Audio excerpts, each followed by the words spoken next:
சந்தோஷம் மெய்ஞானம் வளர்ப்போம், ஆரோக்கிய யுகம் அமைப்போம். அன்னையை வணங்குவோம், தந்தையை வணங்குவோம், நம்மை வழிநடத்தும் நம் முன்னோரை வணங்குவோம். இன்னைக்கு நாம ஆரோக்கிய யுகம் அமைக்கிறதுல பார்க்கக்கூடிய பகுதி இடுப்பு வலி, முதுகு வலி.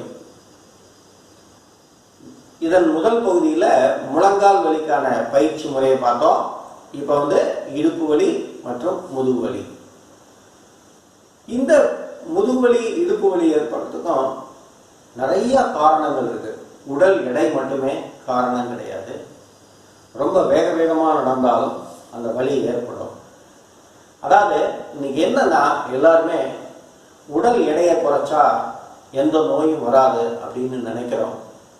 அந்த காலத்துல இளவட்டக்கல் தூக்குறது அப்படின்லாம் இருந்தது ஆண்களுக்கு. பெண்களுக்கு என்ன பண்ணிருக்காங்க, நிறைய குடகுடமா தண்ணி தூக்கி இருக்காங்க. வீட்டு வேலைகள்லாம் நிறைய செய்திருக்காங்க, விவசாயம்லாம் செஞ்சிருக்காங்க. எல்லா வேலையும் ஆண்களுக்கு நிகராக பெண்களும் பார்த்துருக்காங்க. அப்ப யாருக்குமே இடுப்பு வலி, முழங்கால் வலி எல்லாம் வந்ததா தெரியல. ஏன்னா நாம வாழ்க்கை முறையில நிறைய மாற்றங்கள் ஏற்பட்டு.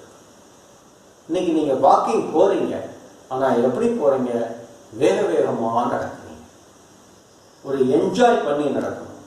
அப்படி என்ஜாய் பண்ணி நடக்கிறதுனா கண்டிப்பா அந்த இடுப்பு வலி, முதுகு வலி எல்லாம் ஜாஸ்தியாக நிறைய வாய்ப்பு இருக்கு. சரி, நாம இதை குறை கூறுறதை விட அந்த இடுப்பு வலி, முழங்கால் வலி மற்றும் முதுகு வலியை எப்படி நீக்கலாங்கிற ஒரு எளிமையான பயிற்சி முறையில இப்ப பார்ப்போம். பவன முக்தாசனா அல்லது மார்ஜாரி ஆசனா அப்படின்னு நிறைய பேர் உண்டு. இந்த யோகால என்ன நாம முக்கியமா தெரிஞ்சுக்கணும்னா, நிறைய நிலைகளுக்கு ஒவ்வொரு ஸ்கூல் ஆஃப் தாட்லையும் பேரு மாறும், அவ்வளவுதான். பயிற்சி முறை ஒன்றாகத்தான் இருக்கும். அந்த வகையில இன்னைக்கு அந்த முதுகு வலி, இடுப்பு வலியை நீக்கக்கூடிய ஒரு எளிமையான பவன முக்தாசனை பத்தி பார்ப்போம். அதாவது மார்ஜாரி ஆசனா அப்படிம்பாங்க, இல்லாட்டி பவன முக்தாசனா அப்படின்னு பேர்.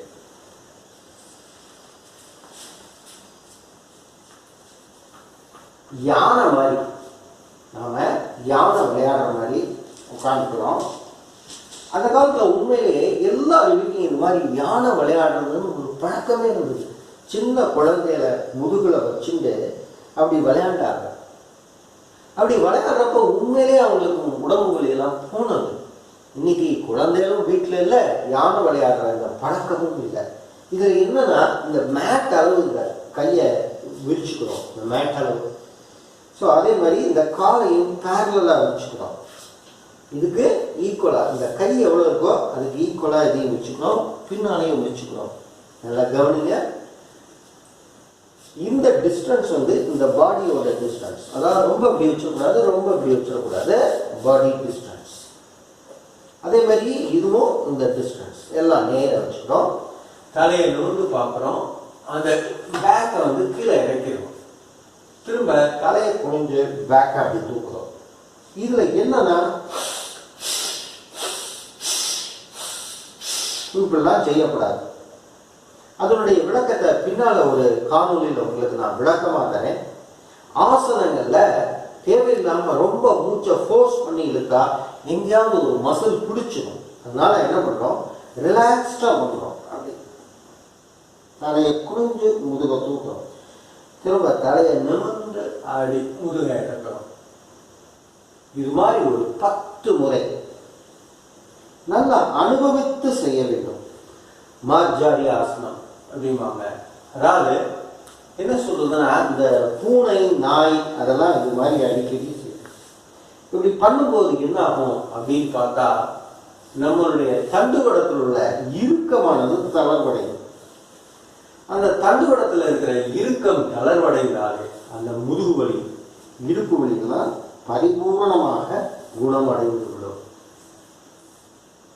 எத்தனை தடவை முடியுமோ அத்தனை தடவை செய்யலாம். மூச்சு சாதாரண சுவாசம் காலம்பரை செய்யலாம், மத்தியானம் செய்யலாம், ராத்திரி செய்யலாம்.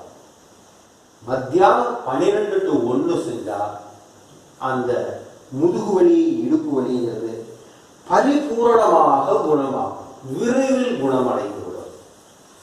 அந்த வாய்ப்பை ஏற்படுத்திக்கணும். இது மாதிரி ஒரு 10 தடவை செய்யறதுக்கு நமக்கு ஒரு 3 நிமிஷம் தான் அதிகப்படியா நான் சொல்றது.